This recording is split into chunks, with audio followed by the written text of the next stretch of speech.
All right, guys, welcome back. Today we have another video, and I guess I need to find a new intro. Somebody was giving me a hard time about saying today like the duck, but I really like that intro. We're gonna do an episode of this year in perfume today, and this is going to be in one of my favorite perfume years. Even though I only have a couple fragrances here to show you, this year is where it really starts to pick up for me. So far, the couple episodes of this year in perfume have been multiple years crunched together so you guys can see a few fragrances. This is 1 year, 1978, the year where the ball really starts to get rolling for me. From the 70s, late 70s until the early 90s is just, right here for me. It's some of my favorite fragrances, but as usual, we are still going to do scent of the day, and I have a special surprise for you. There will be a second video tonight because I have an unboxing coming. Usually I would rip this open and, chunk the box and put the bottle in my collection, but I'm saving it just for you guys. So next video coming tonight on an unboxing. But scent of the day first, and then we'll do this year in perfume. My scent of the day is also an 80s baby, one of my favorite fragrances of all time. This is Orlane Derrick's Iquitos. And anytime I have two bottles, you know that I'm a fan. This is a tester that I actually got from Anuj with no cap, but you can see how much juice is in this. This is the bigger 100 milliliter bottle. And then I have a 50 ml that I picked up at a pretty good price, a splash. And again, don't be scared to buy a splash bottle. And oh, look what I've found. I actually brought a microfiber cloth today. So don't be scared to buy these splash bottles and just decant them to get a better price.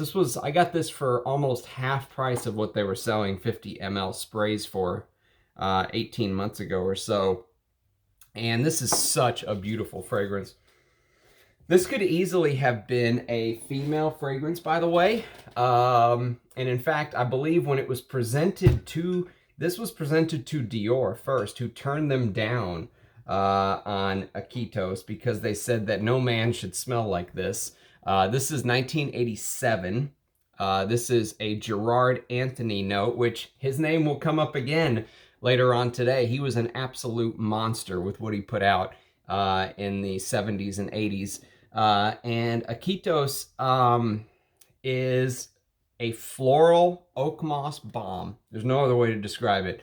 And this design, if you go to parfumo.net and look up Iquitos, you can see some of the old advertisements where the snake's head is coming down from on top of the bottle.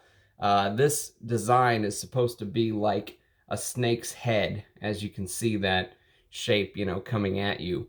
And it's supposed to be like a trip through the Amazon, and it really does give you a little bit of that strangeness because it is so floral. This has a huge jasmine and lily of the valley and ylang ylang, and it has this big rose aldehydes with this powderiness that kicks in from the orris. But it has this beautiful animalic undertone. There's this honey, which I love. I love the note of honey.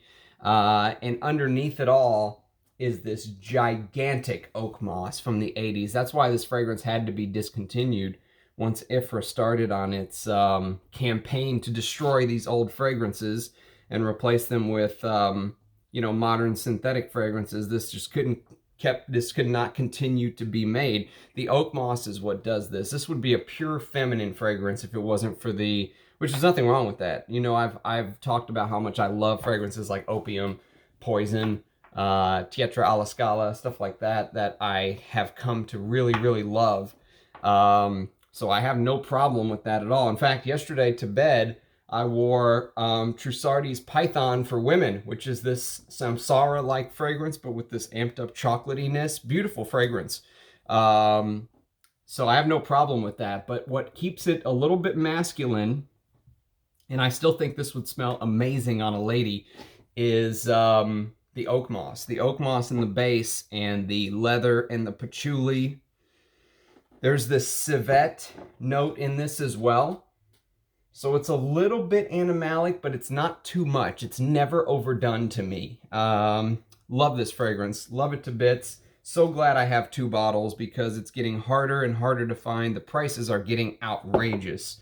If you can find this for a good price, scoop it up, get it. It's one of these fragrances that even if a niche house like Roja Dove or you know, one of these crazy high-priced niche houses like Xerjoff tried to do something like this, they couldn't because of the ingredients. You just can't make a fragrance like this today. Unless you're Bortnikov and you're making it in Thailand and you have no restrictions, or you're Rogue and you're not going to pay attention to the oak moss, you know, 0.1% ban by IFRA. So, scent of the day, one of my absolute favorites from the past, Iquitos. Put this on your radar if you've never smelled it. It is definitely one to try. It's an experience. Okay. And it has that strange coconut note, by the way, in the base, which I've never smelled a coconut in Iquitos in my life. We have to solve the mystery of the random coconut in vintage 70s and 80s fragrances. Okay, now we're going to move on to the fragrance from 1978, which I know the least about. Least experience with, I should say. And it is a Alberto Morillas creation, and it's actually his first fragrance, if I'm not mistaken. Correct me if I'm wrong, but I believe this is his first fragrance as a perfumer. 1978, this is Homme de Café. Now, if you take a look at my bottle, you will notice that it actually says right here, COFCI. That is the distributor, manufactured by COFCI. This is a vintage bottle. The new bottles, if you go look for this on Fragrance X or whatever it may be, you can find it for cheap. This is a cheap fragrance. $10, you can get 50 ml. But it is a completely different fragrance than the vintage. Not that this was a bomb or anything back then. This is a summer fragrance. It has a very unique note, though, to me. And the unique note is carnation leaves. I don't think I've ever seen that in another fragrance. So carnation leaves and musk. And there's this woody cedar with this fruity raspberry and this bergamot and orange in the top. So it's an uplifting summer masculine fragrance. For me, I wouldn't wear this in the winter. But to see Alberto Morillas' first work is pretty impressive. No one talks about this fragrance, probably because it's a terrible reformulation. The reform, from what I remember, just smells like this musky, you know, this synthetic musky thing. It doesn't have the increased depth that this vintage bottle has. Either way, you know, I wouldn't pay crazy money for the vintage anyways, because to me it's not worth crazy money, but it is nice to have and nice to study. Okay, so now that we got the one that I'm still learning about out of the way, let's get to the bangers. I have 5 fragrances that are some of my all-time favorites, and we're going to start with the Underdog. No one talks about this fragrance, but they should. I love this fragrance, especially in the summer. I tend to wear this in the summer because it has this spiciness, this woodiness. I would probably consider this a aromatic fougere, but I don't think I showed it on my aromatic fougere list. I might have, but this is from the house of Orlane, and it's called Derrick in this gasoline bottle. And the name of the house is right here. Can you guys see that? Here, let's, I don't know why I don't just do that first. Okay, so here's the bottle. There's the name of the house. It's in this like gasoline can. Pops off like this. Oh, it's heavenly. It's so late 70s though. I don't know about formulations of this fragrance. I don't even know if it's still being created or not. But this is one of the most underrated. All the next ones coming up are big, heavy hitters. You're going to know. This is basically an aromatic fougere that has a lot of rosemary. You know, rosemary was big from Paco Rabanne Pour Homme back then. Tarragon and thyme, which also go great on chicken. There's this nutmeg, which holds everything together. Nutmeg does this wonderful job of almost like putting a bow on everything. There's pine in this, which comes in a fragrance later on. Big Pine fragrances from the 1978. Cedar, geranium. You have to have geranium in a fougere. Coumarin, the tonka, the incense. There's an incense and labdanum in the base. So the reason I like this is it's an aromatic fougere, but with some heft. You know, it's not this ethereal, effervescent. I know you guys hate those catchphrases, but it's true. It's not this, you know, effervescent type thing. This is a man's aromatic fougere. It shows that by the bottle, this strange gas can bottle. You know, cheap plastic cap, but so what? I still like the presentation.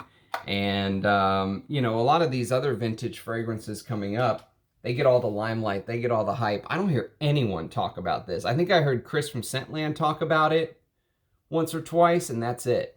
But it deserves much more love, and it's pretty much a cheapie. I think I got this bottle for $28, $30 or something. I don't know what they're going for now.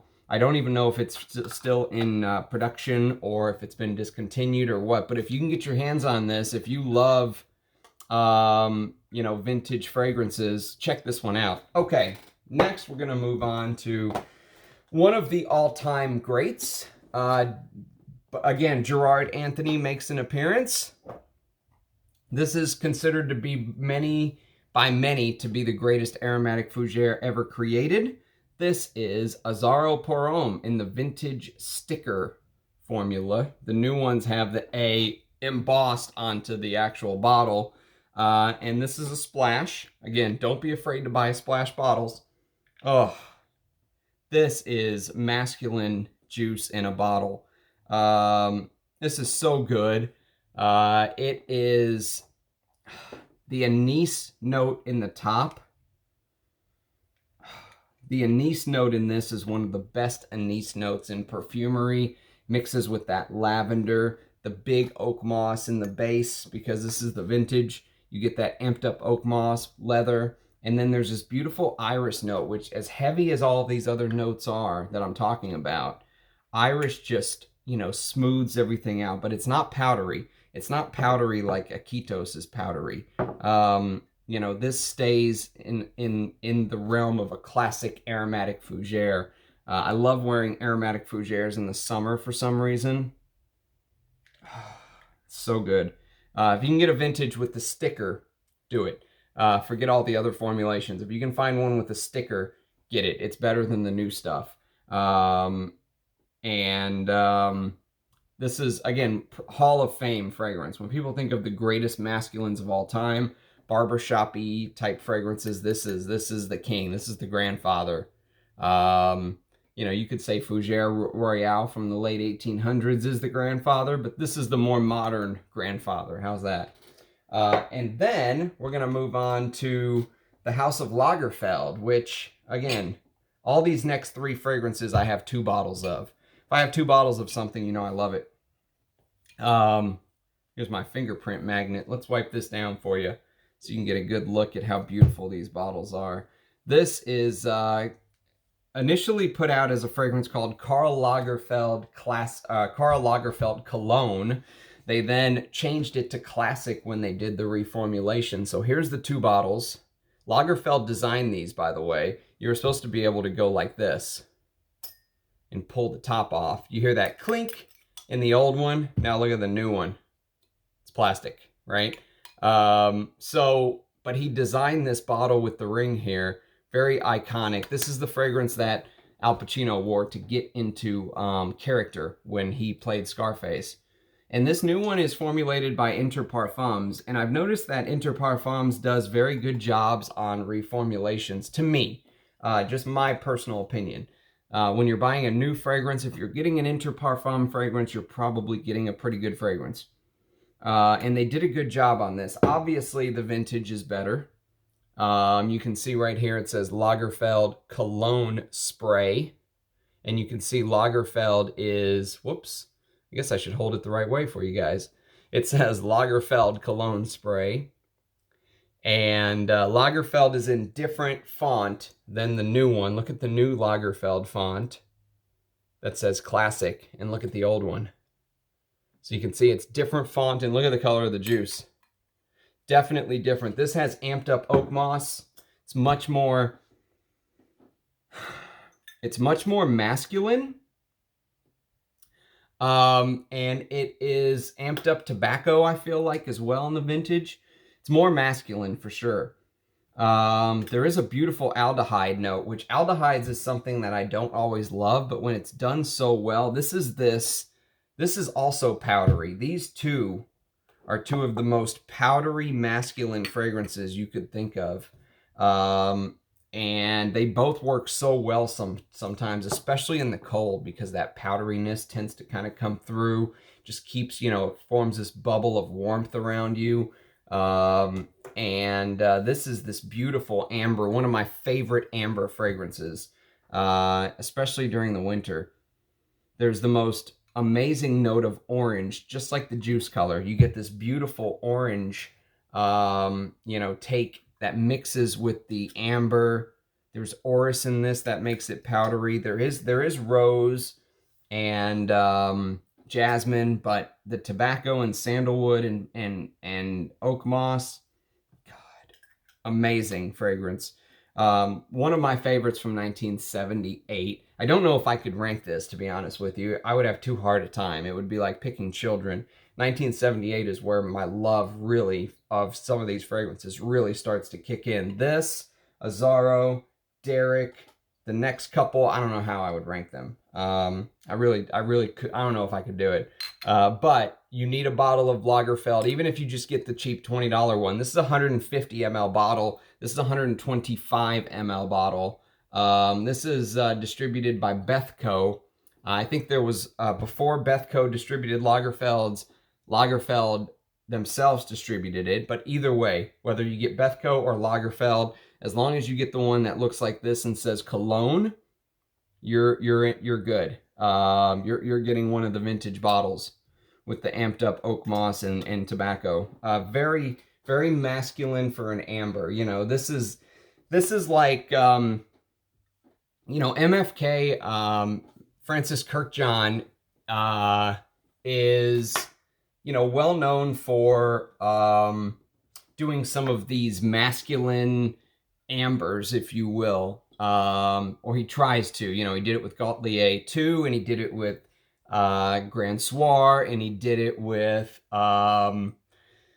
Sealed de Gum, I believe it's called. I love Sealed de Gum, even though those are unisex. I'm not saying that they're masculine, but they are ambers that are easily worn by men, I would say. And this is one such fragrance. You wouldn't think this was a masculine fragrance from the sound of it, because it's this ambery, powdery, warm, floral with aldehydes. But it's just done so well. Just one of my favorites. I mean, let's just say that. If I have two bottles, it's one of my favorites. So Lagerfeld Cologne and Lagerfeld Classic deserves a shout out. And then we're going to move on to another all-time great, this time from Carlos Benaim. If you know, you know. This is Polo Green. This is what men should smell like. I don't know how else to describe this fragrance. This is a Warner version, pre-Cosmere. Cosmere bought the distributor rights from Warner. I think I've shown this off before. Look at the size of the bottle too. 118 milliliters. How's that for unique? Oh, speaking of tobacco, this is a Cosmere bottle. This is a Warner bottle.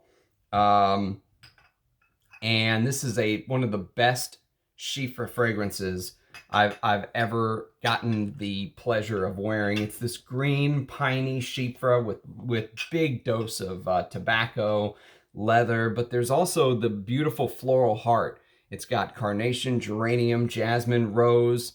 I think this is a Chypre. I've heard some people call it a fougere. Maybe tough to categorize a fragrance that has so much depth, but it's so good. It's so spicy from the caraway, artemisia, basil. It's green because of the pine, artemisia, basil.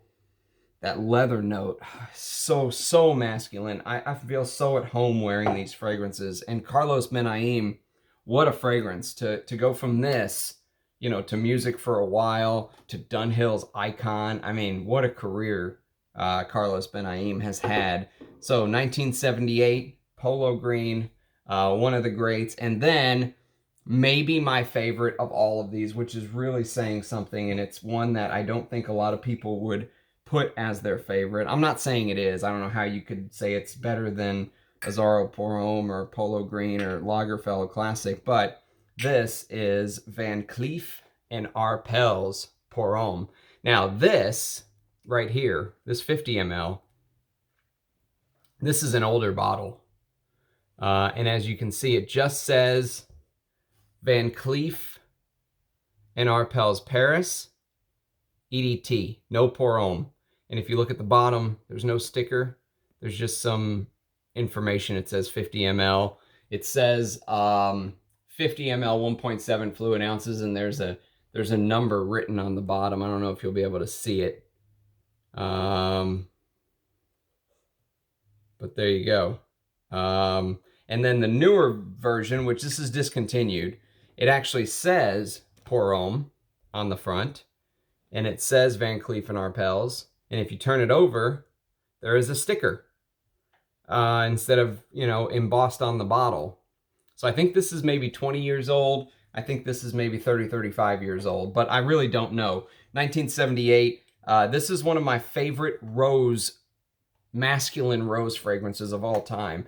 And if you watched my leather video, you know that my favorite way to create leather is through this castoreum accord. Now, there's no castoreum listed in there's no castoreum listed in Fragrantica, but I think there is castoreum in this fragrance.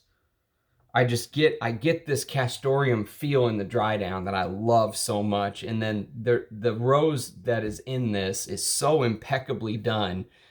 This and Azzaro's Ace Tour, which came out a decade later, Ace Tour from Azzaro, are probably these two would almost like clash head to head for the most masculine rose. And then later on, Amouage did Lyric Man and stuff like that.